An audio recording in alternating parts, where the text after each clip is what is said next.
Me da mucho gusto saludarte, Klaus von Gobeser, presidente de la Cámara Internacional de Comercio de México. ¿Qué tal, Klaus? ¿Cómo estás? Buenas noches.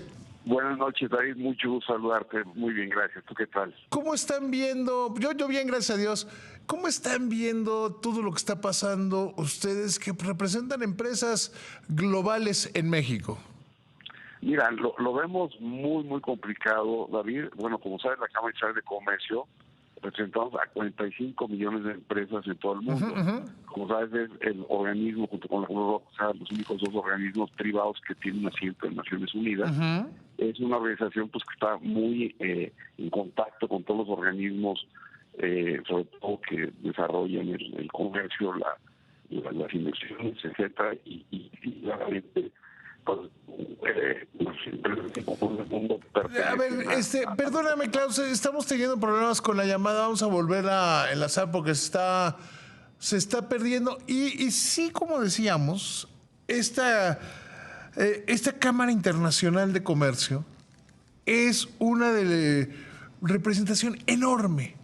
Su capacidad es global y por eso tiene una voz tan poderosa. Por eso tiene una voz que llega tan lejos y es tan fuerte. Y ellos, como lo estaba diciendo Klaus, pues tienen preocupaciones, verdaderas preocupaciones por lo que está pasando. Y hay que escucharlas. No se puede decir o no se debe decir cosas como las del presidente López Obrador, que dice: estamos en pausa en las relaciones con los embajadores, pero no con los gobiernos. El embajador es parte del gobierno.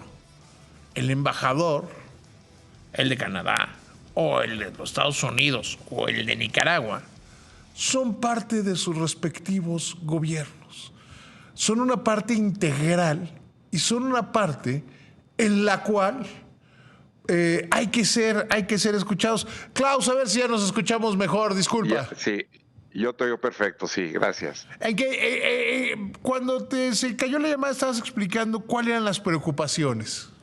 Mira, hay una gran preocupación porque pensamos que estas reformas, tanto la del Poder Judicial como las de los organismos autónomos, claramente son violatorias de tratados celebrados por México.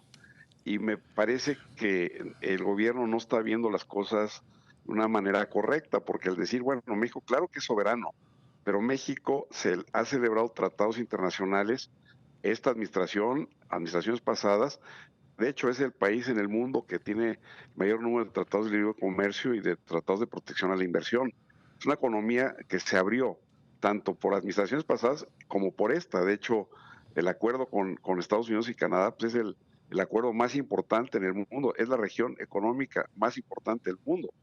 Entonces son acuerdos que se han hecho donde hay compromisos y donde hay una preocupación muy seria de de todas las empresas, porque en los tratados México se comprometió a tener tribunales independientes y que resuelvan las controversias en forma eficiente. Y por otra parte, si algún inversionista tuviera una afectación, un inversionista extranjero de cualquiera de estos países, pero principalmente Estados Unidos y Canadá, pero obviamente también los europeos, que también están preocupados, si se le viola algún derecho, si comparece ante un tribunal y no puede ser efectivo un derecho, tiene un derecho de presentar un arbitraje de inversión contra el Estado mexicano. Y hay precedentes, el caso de León contra México, donde se condenó al gobierno mexicano a 47 millones de dólares por una violación, precisamente porque en un litigio ante los tribunales mexicanos se emitió una decisión donde no se respetaron los derechos de esta empresa y pudo ejercer. Entonces, se nos puede venir una cadena de demandas de arbitrajes de inversión, como le sucedió a Argentina, como le sucedió a Venezuela, y México puede acabar muy mal, porque aparte pueden ser condenas de miles y miles de millones de dólares. Entonces, además de que claramente si los inversionistas tienen la percepción que en México ya no hay un Estado de Derecho donde hay una división de poderes donde hay un poder judicial independiente, profesional, porque el que se vayan a elegir ahora los jueces, que no tengan experiencia, que no nunca, abogados que nunca hayan estado en la judicatura, que tomen asuntos complejísimos. Es como si el día de mañana dijeras, bueno, vamos a correr todos los doctores de todos los hospitales del país y que lleguen los nuevos jóvenes médicos que no tienen ninguna experiencia. Es una locura. Claro. O sea, es verdaderamente una locura. Pero déjame hacerle un poco de abogado del diablo. La Claro, posición del gobierno ha sido decir que es la soberanía y que si hay que claro. revisar, Claudia Sheinbaum lo dijo ayer, y que si hay que revisar algo dentro de los acuerdos, pues se revisa, pero que la soberanía va primero. Sí, claro, la soberanía, pero cuando tú celebras un contrato con otro país, tú de alguna manera cedes soberanía. Si tú celebras un contrato de arrendamiento de tu casa y hay un inquilino y tú llegas y dices, te saco mañana, no, señor, es que aunque tú seas el dueño, pues tú, y así son los tratados internacionales, son unas por otras. Entonces, precisamente lo que ha hecho muy atractivo México es por su ubicación, por toda la mano de obra mexicana, que es maravillosa, y México tiene una inversión extranjera muy importante desde el 94, se firmó el primer Tratado de Libre Comercio, y con el TEMEC, por supuesto. Entonces, ha habido unos flujos de inversión muy importantes, pero a las empresas se les garantizó en esos tratados ciertas condiciones, y esas son las condiciones que se están modificando. Entonces, la soberanía, claro que México tiene toda la soberanía, pero si viola un tratado, pues tiene que cumplir con las consecuencias de esa violación de tratado. ¿Qué pasaría si México, por voluntad o no, abandonar el Tratado de Libre Comercio de América del Norte? Decías por mucha razón que es el acuerdo comercial más grande del mundo, pero pues, también el Reino Unido salió de la Unión Europea, ¿no? Y le fue bastante mal, por Y, cierto. y le sigue yendo bastante mal. Y se arrepiente, ¿no? Sí, sí, No hay sí. duda que se arrepienten. Pero fue una cosa negociada, fue una cosa que se negoció, el Brexit fue una negociación profesional donde hubo un ministro que se encargó en la negociación, hubo por parte de la Unión Europea un francés que hizo la negociación de la terminación del tratado y hubo consecuencias serias. Aquí el problema es que los tratados están en vigor. Entonces, digamos, los tratados no se han dado por terminado y se dieran por terminado, lo que pasaría es que pues ya no fluiría la inversión extranjera a México, probablemente se retirarían inversiones de México. Digamos, se puede dar por terminado el contrato, el Tratado de Libre Comercio, pero no es lo que se está No, no, haciendo. Se no, está, yo lo veo como algo terrible, pero te dije que iba a hacerle un poco al abogado del diablo, porque claro, eso permite hacer buenas comparaciones. A mí me parece claro, que México se regresaría 50 años en lo económico también, ¿no? sin duda, sin duda, sin duda.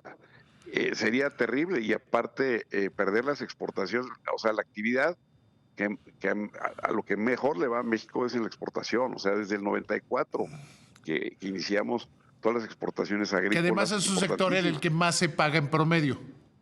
Por supuesto, todos en la parte agrícola, sobre todo, pues, es importantísima.